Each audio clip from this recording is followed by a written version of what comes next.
नमस्कार साथियों।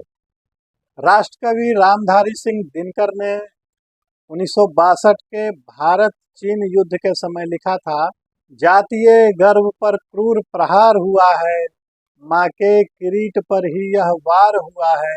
अब जो सिर पर आ पड़े नहीं डरना है, जन्मे हैं तो दो बार नहीं मरना है।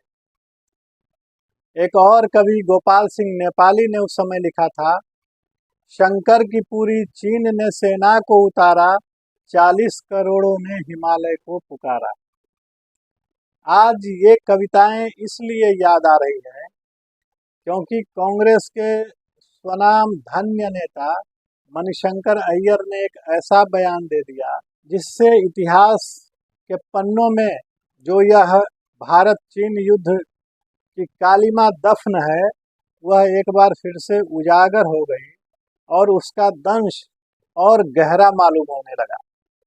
दरअसल एक कार्यक्रम में मणिशंकर अय्यर ने कहा कि भारत और चीन का जो युद्ध था उसके संदर्भ में बोलते हुए मणिशंकर अय्यर ने कहा, एलिजेडली चाइना अटैक्ड इंडिया, यानी तथाकथित रूप से चीन ने भारत पर आक्रमण किया।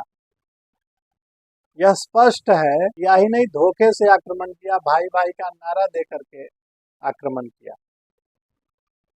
और मणिशंकर अय्यर जैसे नेता जब यह बयान देते हैं तो किसी को भी न सिर्फ दुख होता है बल्कि बड़ी गहरी हैरानी होती है।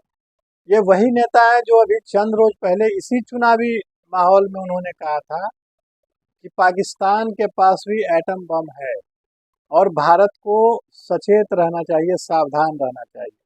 यानी भारत के पास जो एटम बम है उसकी चिंता पाकिस्तान को नहीं होनी चाहिए, लेकिन पाकिस्तान के पास जो एटम बम है उसकी चिंता भारत को होनी चाहिए। जैसे भारत पाकिस्तान की तुलना में जैसे बहुत छोटा कमजोर देश हो। ये वही मणिशंकर अय्यर हैं जो 2014 में नरेंद्र मोदी के लिए जिन्होंने कहा था कि नरेंद्र मोदी कभी भी प्रधानमंत्री नहीं बनेंगे, नहीं बनेंगे, नहीं बनेंगे। और कांग्रेस का अधिवेशन उस समय चल रहा था और मणिशंकर अय्यर ने कहा था कि अगर वे चाहें, अगर नरेंद्र मोदी चाहें तो, क्योंकि उनकी पृष्ठभूमि चाय बेचने वाली रही है, अगर वे चाहें तो इस अधिवेशन के बाहर आकर के अपना चाय का स्टॉल लगा सकते हैं। और इतिहास गवाह है कि मणिशंकर अय्यर की यह बयानबाजी बहुत महंगी पड़ी थी कांग्रेस को, और किस तरह से मोदी ने वहां से बिल्कुल एक टेक ऑफ किया था शानदार तरीके से। और चुनावों में क्या किस तरह का परफॉर्मेंस बीजेपी का हुआ और कैसा हश्र कांग्रेस का हुआ। देखिए, जिस चीन के युद्ध में हमारे 1400 सैनिक शहीद हो गए, 4000 सैनिक करीब युद्धबंदी हो गए, 1700 सैनिक लापता हो गए, कुल मिलाकर करीब करीब 8000 सैनिक इससे प्रभावित हुए, शहीद हुए, घायल हुए, लापता हुए, या युद्धबंदी के रूप में उनको कैद किया गया। और ऐसे भयंकर युद्ध जिसमें भारत की पराजय हुई थी, सिर्फ पराजय ही नहीं हुई, करीब 43,000 वर्ग किलोमीटर जमीन चीन ने भारत का अपने कब्जे में ले लिया और आज तक वह कब्जा बरकरार है। और उस युद्ध के बारे में आप कह रहे हैं कि तथाकथित रूप से चीन ने भारत पर आक्रमण किया, तो आप कहना क्या चाह रहे हैं? आप पाकिस्तान के बारे में कह रहे हैं कि पाकिस्तान के पास भी एटम बम है। पिछले चुनाव में याद होगा, चुनाव के पहले उन्होंने कहा था, पिछले लोकसभा चुनाव के समय, कि पाकिस्तान को मोदी को हटाने के लिए प्रयास करना चाहिए और भारत में जो इस तरह के लोग हैं उनसे उनकी मदद करनी चाहिए पाकिस्तान। अब ये साफ साफ दिख रहा है कि कैसे कांग्रेस पार्टी के कुछ नेता पाकिस्तान और चीन को खुश करते रहते हैं। तो अगर उन पर यह आरोप लगता है कि ऐसे लोग राष्ट्रवादी नहीं हैं, या ऐसे लोग भारत की राष्ट्रवादिता या भारत की जो सनातन परंपरा है, भारत की जो राष्ट्रीय परंपरा है, उसको विदेशी ताकतों के बल से कुचलना चाहते हैं, तो इसमें फिर गलत क्या है? अगर उन पर यह आरोप लगता है कि वे देश को हानि पहुंचाने के लिए विदेशी ताकतों के साथ हाथ मिला लेते हैं, तो इसमें फिर तो कोई आश्चर्य नहीं होना चाहिए। दरअसल मणिशंकर अय्यर और सैम पित्रोदा जैसे नेता ही हैं जो टेबल पॉलिटिक्स करने वाले नेता। यही कांग्रेस की सबसे बड़ी समस्या है, और जब तक ऐसे नेता कांग्रेस में रहेंगे तब तक कांग्रेस का समय बदलने वाला नहीं है, तब तक कांग्रेस का कुछ हो नहीं सकता है।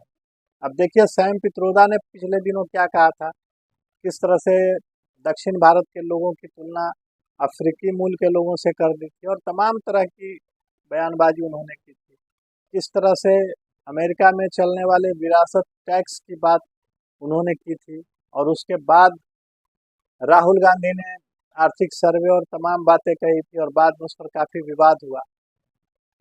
तो ये सेल्फ गोल करने वाले जो लोग हैं, ये सेल्फ गोल करने वाले जो तथाकथित चिंतक और विचारक हैं, सैम पित्रोदा और मणिशंकर अय्यर जैसे लोग, कि ये कांग्रेस के लिए विष का काम करते हैं।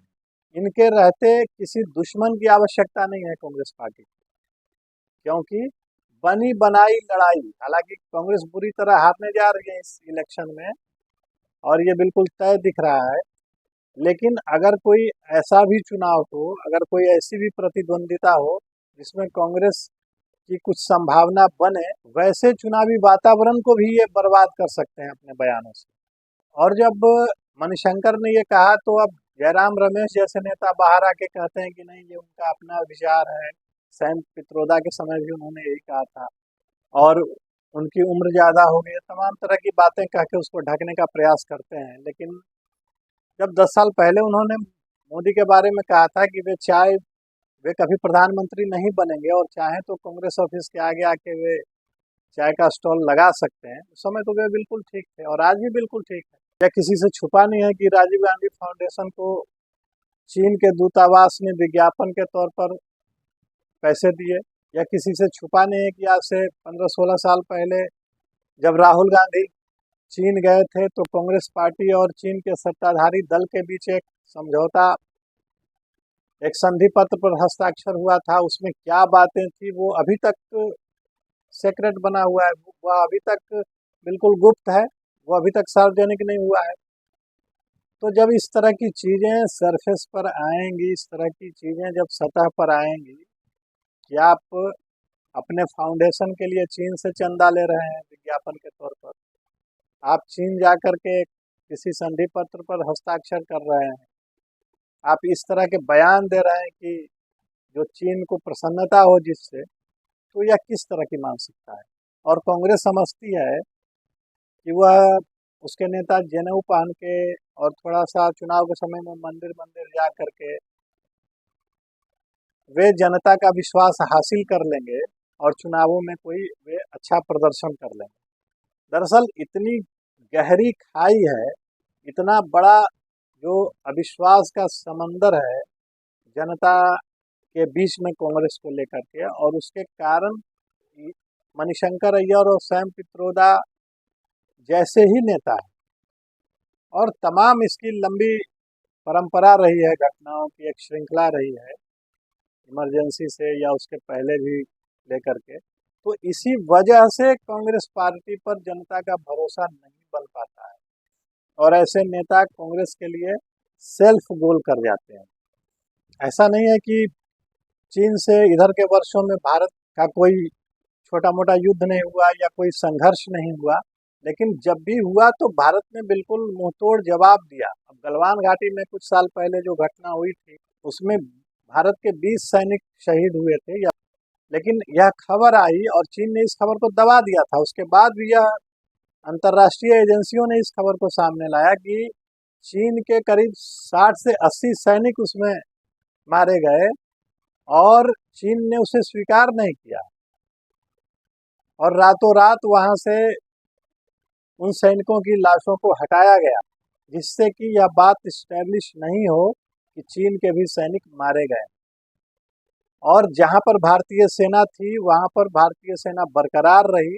आज अगर चीन कुछ आगे बढ़ने की कोशिश करता है LOC से या जो भी एक नो मैंस लैंड है वहां से, तो भारतीय सेना बिल्कुल मुस्तैद रहती है और भारतीय सेना चीनी सेना को पीछे धकेलने में बिल्कुल सक्षम और सफल रहती है। तो चुनाव के आखिरी चरण के पहले मणिशंकर अय्यर ने एक आखिरी प्रहार कर दिया अपनी ही पार्टी पर और एक बड़ा नुकसान कर गए, न सिर्फ वैचारिक रूप में, सैद्धांतिक रूप में, नैरेटिव के स्तर पर, परिकल्पना के स्तर पर, बल्कि चुनावी नुकसान भी कर गए। और निश्चित रूप से कांग्रेस पार्टी को इसका खामियाजा भुगतना पड़ेगा। तो आज इतना ही। अगर आपको यह बातचीत पसंद आई हो तो सब्सक्राइब करें, वीडियो को लाइक करें, अपना साथ और समर्थन हमें देते रहें। नमस्कार।